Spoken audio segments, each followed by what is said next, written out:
materi dunia yang ada sekitar itu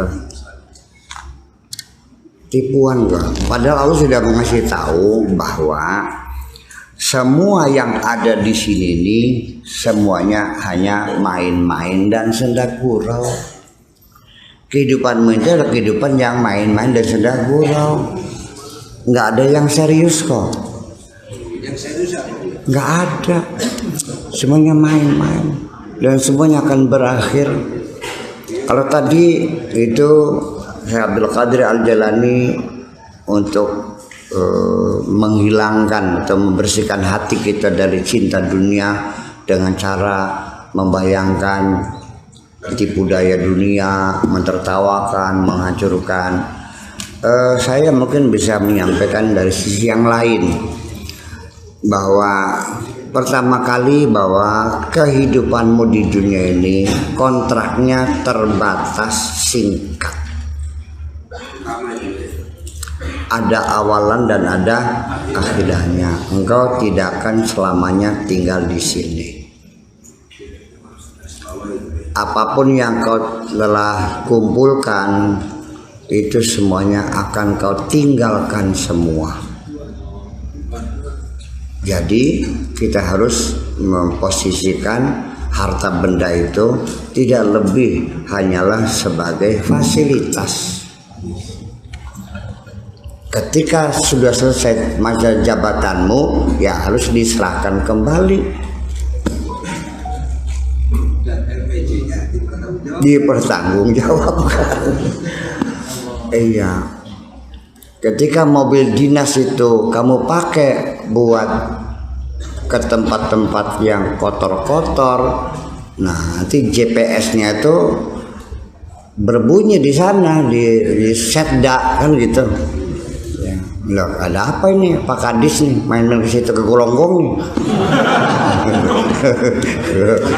Umpamanya bukan jago ya, makan jago. Ya kan semuanya. Ya, jadi artinya bahwa kita melihat dunia itu satu, pertama jangan pernah merasa memiliki.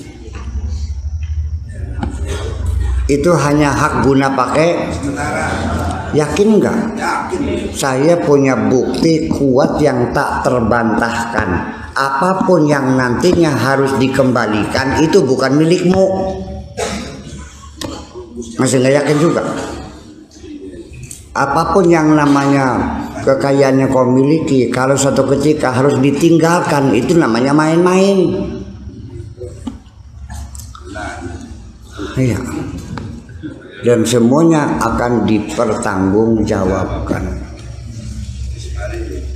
Ya, inventaris itu adalah sebagai bentuk fasilitas-fasilitas untuk memudahkan kerja pejabat, bukan menyalahgunakan jabatan. Ternyata kamu ini di mata Allah koruptor semua kamu nih. Makanya jangan ngajak-ngajak koruptor terus-terusan, kamu juga koruptor. Apa betul fasilitas itu kamu gunakan sebenarnya? Ya wis. Wahai koruptor-koruptor yang ada di ruangan sini. Yuk kita bertobat sekarang. Ya, gunakanlah fasilitas itu dengan baik, yang sifatnya menunjang. Ya kan, menunjang tugas kamu. Iya, dikasih mobil ya untuk ngantar jemput anak-anak sekolah, buat pergi kerja, ya kan, buat ngaji apalagi kan gitu.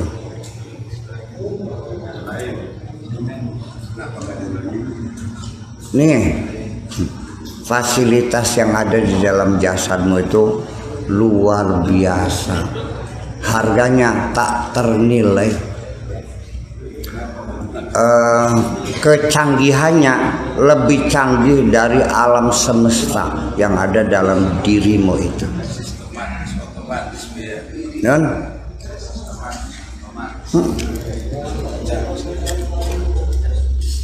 semuanya sangat otomatis kerjanya. dan sistem sensor. Ya, very sophisticated, artinya sangat canggih.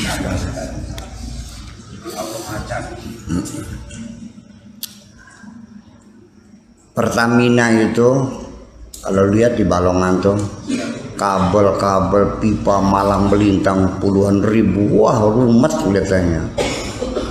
Mesin giling dalam perutmu 1.000.000 kali Pertamina, lebih mungkin miliaran kali rumitnya itu.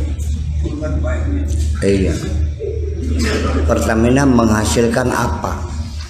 Solar, bensin, plastik, ya, apalagi? Ya, propelin, aspal, 10 lah. Gilingan perutmu menghasilkan bermiliar-miliar item. Percaya nggak? Ya, iya.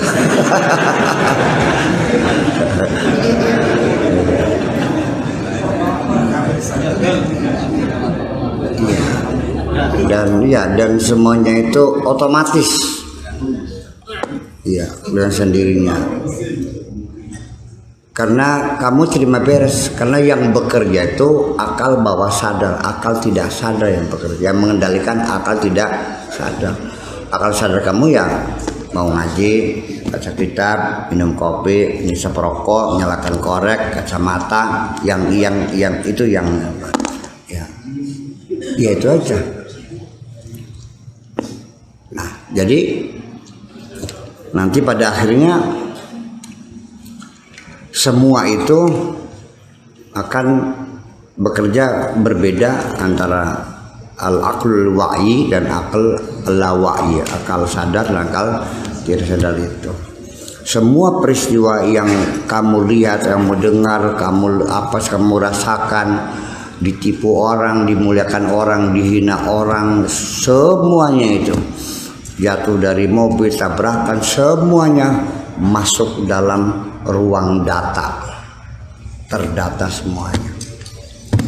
Iya, itu ada di ruang akal bawah sadar itu. Dan data-data itulah yang membentuk perilaku kamu itu. Iya, makanya bagaimana kita mengolah data gitu. Iya kan? Maksudnya manajemen apa itu? Ya manajemen. Ya bukan kalbu dong, akal sih.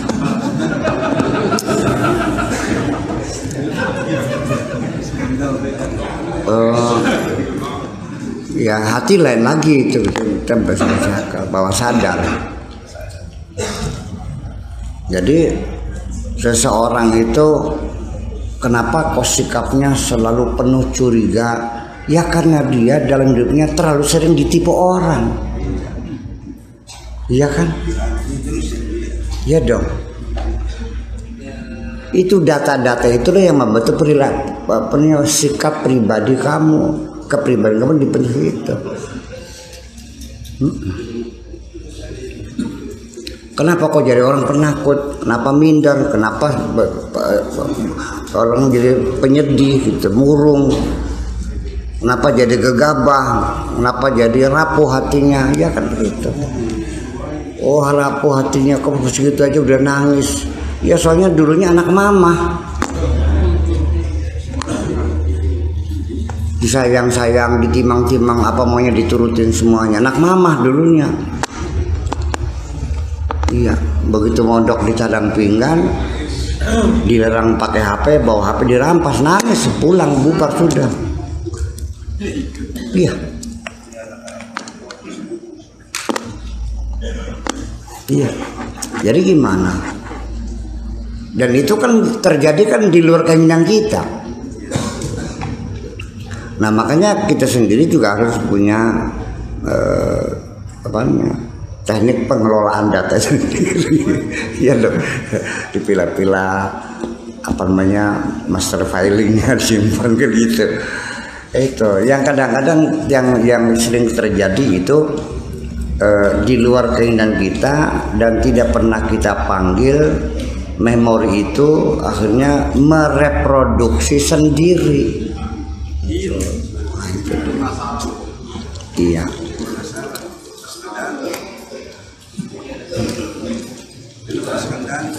Iya. Dan seringkali rasa takut kamu itu akan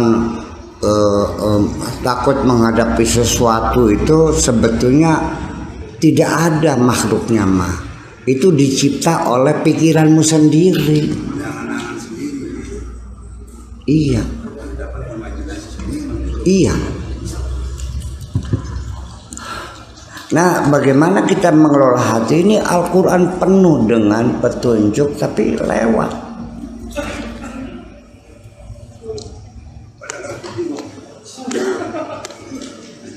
Inna nafsala ammaratun bisu.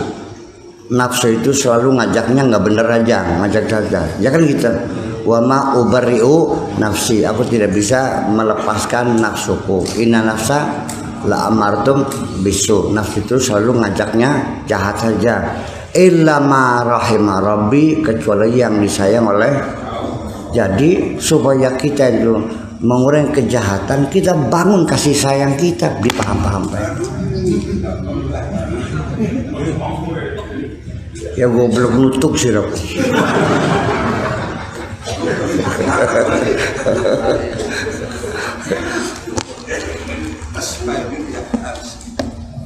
Ya karena bagaimanapun juga untuk menghilangkan kegelisahan kejahatan yang muncul, kita terus harus sering melatih diri kita berbuat baik, menolong orang lain dong.